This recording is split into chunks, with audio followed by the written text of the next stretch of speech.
นี่คือภาพบรรยากาศงานบุญบ้านจังหวัดอำเภอตำบลมะเร็งงานบุญกฐินวันนี้ผู้ข่ามาประทานและเจ้าแห่มาจังหวะเจ้าสิเลี้ยวพอดีเจ้าโคนห้อมเลี้ยวพอดีเนาะเลี้ยวพอดีว่าง่ายในวัดบ้านจังหวัดอำเภอตำบลนี่ก็คือเป็นรถแห่เพราะนั้นเจ้าแห่เลี้ยวได้ผู้ข่ามาประทานจากจังหวะเจ้าแห่นี่ครับบรรยากาศในวัดวารามงานบุญกฐินบ้านตะงวยอำเภอตะงวยนี่คือเป็นภาพบรรยากาศที่เจ้า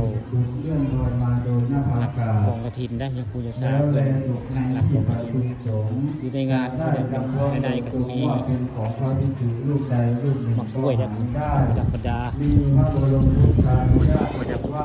ควยในงานบุญกฐินบ้านตะงวยกล้วยเป็นต้นมาได้ครับบรรยากาศในวัดในศาลาในเจ้า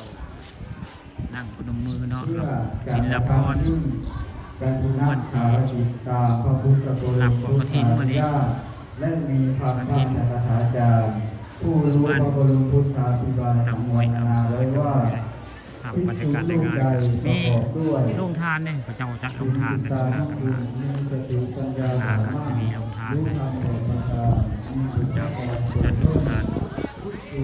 ในงานวันตะงวยเนี่ยภาพบรรยากาศในงานได้เลี้ยวไปทางภาคกับมืดฟ้ามืดฝนแต่พี่น้องทำท่าฝนที่ตกได้มาดีงานบุญกฐินบ้านตะงวยมาดีทำท่าคือฝนที่ตกได้ภาพบรรยากาศในงานบุญกฐินเพื่อนจะมาดีข้าครับเดินภาพพระเหตุเนี่ยนี่บริวบนนู้นมีงานบุญกฐินได้ที่มอเตอร์ไซค์มาผ่านก็เลยมาเห็นเจ้าจัดงานบุญกฐินแล้วเว้ยก็มาเอาภาพบรรยากาศในงานบุญกฐินมาให้เบิกมาให้ชมได้